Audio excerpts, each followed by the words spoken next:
Aquest problema ens demana que calculem l'apotema d'un hexàgon de 6 centímetres de costat. Primerament dibuixem l'hexàgon. Un hexàgon està format per 6 triangles equilàters, on tots els costats són iguals. Aleshores vol dir que el radi i el costat són iguals.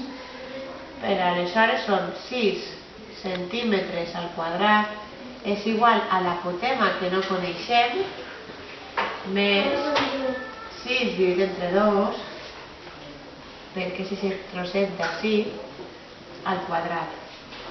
6 al quadrat són 36 centímetres al quadrat. Apotema al quadrat i 6 dividit entre 2 són 3. 3 al quadrat són 9 centímetres al quadrat.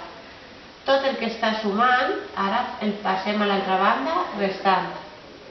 36 centímetres al quadrat menys 9 centímetres al quadrat són, això dona 27 centímetres al quadrat.